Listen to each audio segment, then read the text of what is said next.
Have you ever done it so much you had to put your dick in the freezer? Have you ever done it so much in one period of time?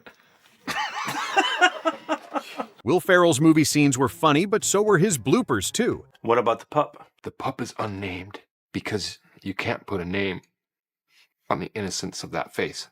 Fuck. These are Will Ferrell movie bloopers that broke the entire cast. Step Brothers bedroom chaos.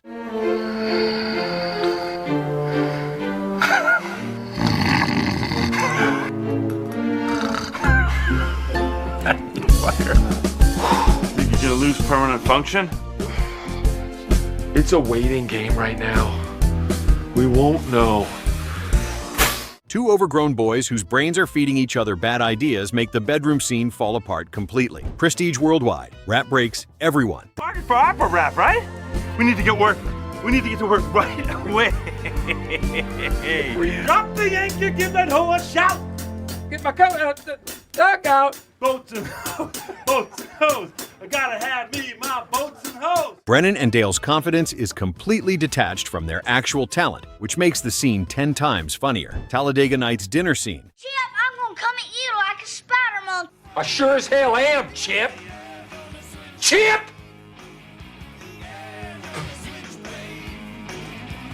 The dinner prayer outtakes work because Ferrell delivers Ricky Bobby's baby Jesus obsession like it's a deeply personal belief system. Brennan's interview energy. Are you listen to me, guys? Look at me. God, guys, you just farted. We have a good time. Did you really just fart? We're not having to have fun. Will plays Brennan like a man who has no idea how badly he's presenting himself sitting there with misplaced confidence. The shake and bake blooper. But today, we want to talk about something serious. Packs of stray dogs that control most of the major cities. That's packs of wild, vicious dogs that are controlling most of... Sorry. This blooper happened because the actors can feel how stupid the phrase is and still have to sell it without laughing. Buddy the Elf's commitment keeps ruining takes.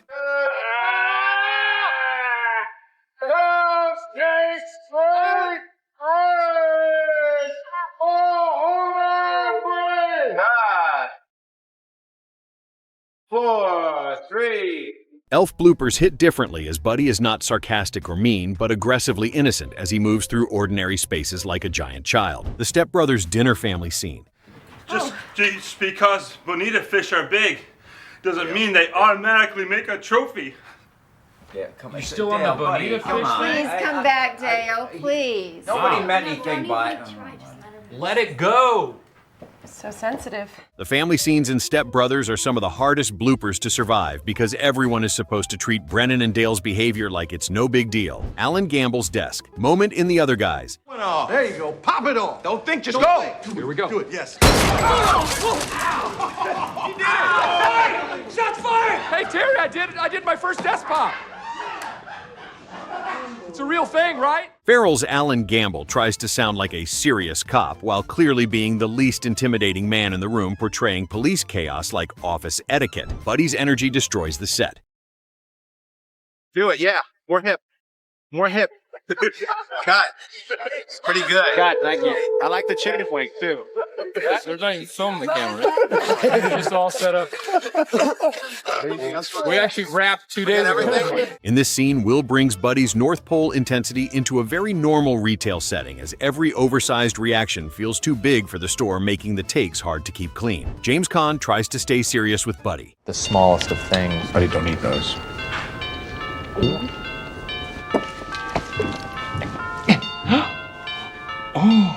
In watching him. And just destroys his life. This is some kind of game. What do you want, some money? No, I just wanted to meet you, and I thought you might want to meet me. James Caan is a great straight man for Ferrell because his entire presence says serious actors trapped in nonsense, as when Buddy is acting delighted, Caan has to respond like a frustrated father. We can make gingerbread houses and eat cookie dough and go ice skating and maybe even hold hands. Come with me. Ricky Bobby doesn't know what to do with his hands. We're real happy with what was going on, and at the end of the day, you know, you gotta be happy. What'd you say his name was again? His name is Ricky. Talladega Nights outtakes are perfect because Ricky Bobby's confidence disappears the second he has to behave like a normal person. Tuna versus Lion Rant gets too stupid. And guess what? You've wandered into our school, and we've got a taste for lions. Okay. We will figure it out. We will use kelp to create air bubbles. We put around our heads. This is a lie. The Tuna versus Lion material is one of the other guy's moments, where Ferrell's logic becomes the whole weapon, as Alan argues with the confidence of someone who has thought deeply about something no sane person would analyze this hard. Eva Mendes as Alan's wife makes everyone break. Alan and his apps, he loves them. He's designed 3 of his own. You know, one of them you can hold up to anybody's beard. I was so full of testosterone, I actually killed a coyote. The running joke that Alan has an unbelievably attractive wife becomes even funnier in Bloopers because everyone has to act annoyed by something obviously impossible, as Ferrell plays Alan like a man who genuinely doesn't understand why anyone would be surprised. Go to a specialist to get my hips realigned. Very painful. The doctor said it was similar to operating on a German Shepherd. Ron Burgundy completely breaks the newsroom in Anchorman. The skeleton took a shower. The skeleton ran out of shampoo in the shower. The skeleton, the Human Torch, could not get a bank loan. The Human Torch. Will Ferrell's Anchorman bloopers work because Ron Burgundy already sounds like a man one bad syllable away from collapse, as in the newsroom outtakes, Ferrell keeps pushing the voice, the fake authority, and the strange confidence until the other actors cannot stay in the scene. The Human Torch was denied a bank loan. The funniest part is how seriously he tries to hold the fake broadcaster posture, while the words coming out of his mouth get more ridiculous, making Paul Rudd, Steve Carell, and David Koechner all look like they're trapped in a comedy test. Frank the Tank streaking on set. Hey, I like your shirt. Yeah, your shirt is radical. I'm radical. Never mind. Old school bloopers show Ferrell at a different stage where his comedy is still fueled by sudden bursts of complete social collapse, as the Frank the Tank material is funny because Mitch is supposed to be a grown man trying to keep his life together. Do you, baby?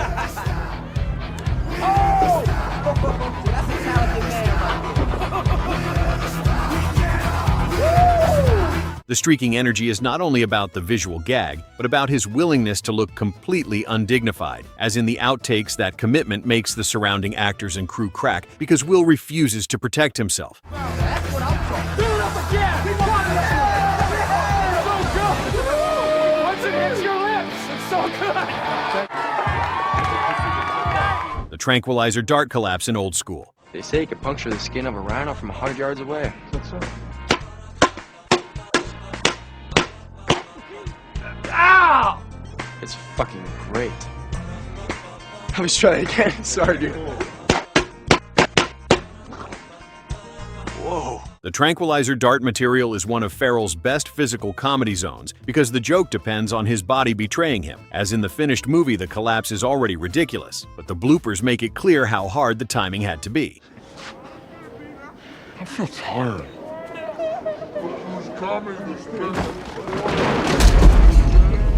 Ferrell has to go from panic to dead weight in a way that looks both stupid and committed, while the other actors are forced to react to a grown man losing control of his body like a cartoon animal. Brick's random one-liners make everyone laugh. Baxter, is love by its very nature fleeting? I think it was Aristotle who said, "Come, children, let me tell you a tale about ships and whales." The Anchorman gag reel becomes even funnier whenever Ferrell has to react to Steve Carell's Brick nonsense, as Ron Burgundy is supposed to be the confident leader. But the outtakes show Ferrell getting pulled out of character by how strange Brick's lines are. That has nothing to do with love, but he meant it when he said it. And I mean it when I say this. That woman, she's remarkable and memorable in a way that will come back later in the movie. Afternoon Delight harmony falls apart. My motto's always been, when it's right my way. I'm so sorry. No, it's okay. I looked at, okay. Here we go. I can't look at you guys. Can't look at you. The Afternoon Delight outtakes are hilarious because the scene demands total commitment to something deeply stupid, as Ferrell has to sing with full emotional belief as if Ron Burgundy thinks this newsroom harmony is a serious musical achievement.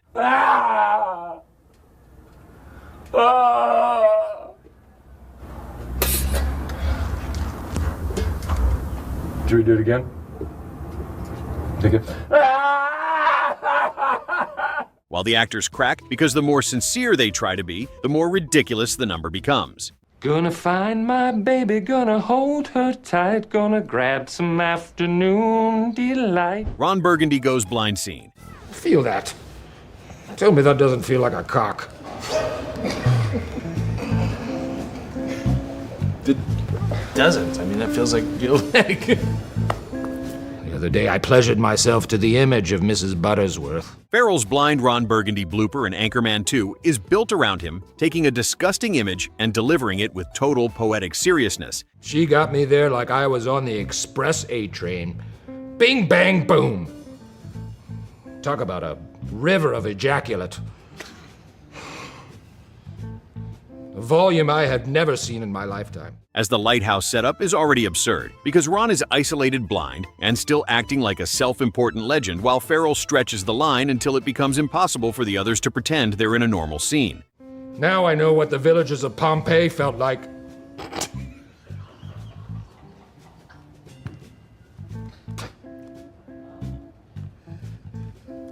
Now I know what those sad villagers of Pompeii felt like.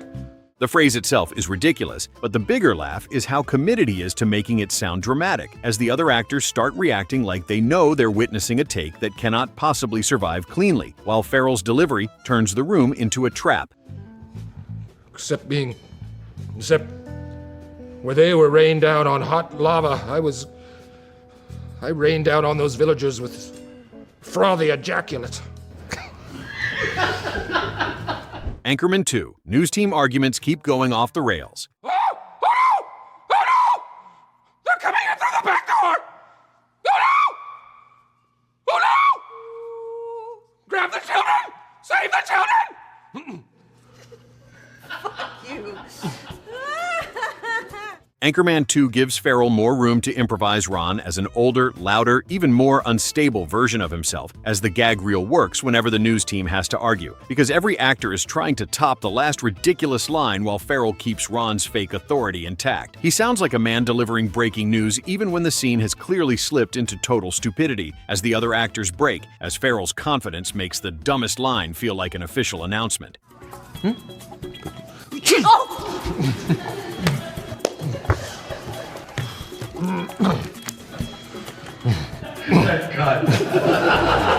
You like what you see, huh? These bloopers are strongest when the cast is supposed to be angry, because laughter keeps sneaking through the tension while the moment belongs here. Because Ferrell's best outtake skill is making everyone else lose control, while he pretends nothing strange is happening. The news team format encourages competitive improvisation, as each actor tries to contribute the funniest line, creating a blooper snowball effect. Ferrell's veteran status gives him authority to push scenes further, knowing the cast will follow his lead into increasingly absurd territory. The arguments work because they mirror real newsroom tension, but filtered through incompetent characters making professional conflict feel childish. McKay's directing style encourages improvisation, leading to an environment where actors feel safe destroying takes in pursuit of perfect jokes. The sequel's higher budget allowed longer shooting schedules, meaning more time for experimental takes that generated best blooper material. Ferrell's comfort with the character after the first film means he can access Burgundy instantly, without warm-up creating immediate comedy. The blooper reel demonstrates ensemble chemistry built over 2 films where actors anticipate each other's moves, making breaks feel inevitable. Will Ferrell proved that the funniest movie bloopers happen when one actor commits so completely to absurdity that everyone else has no choice but to surrender to the chaos. Because from Step Brothers to Anchorman, these moments showed that great comedy requires both the courage to look ridiculous and the skill to make co-stars believe you don't know how insane everything has become. Which Will Ferrell blooper do you think destroyed the cast the hardest? Share your thoughts in the comments and subscribe for more hilarious behind-the-scenes moments.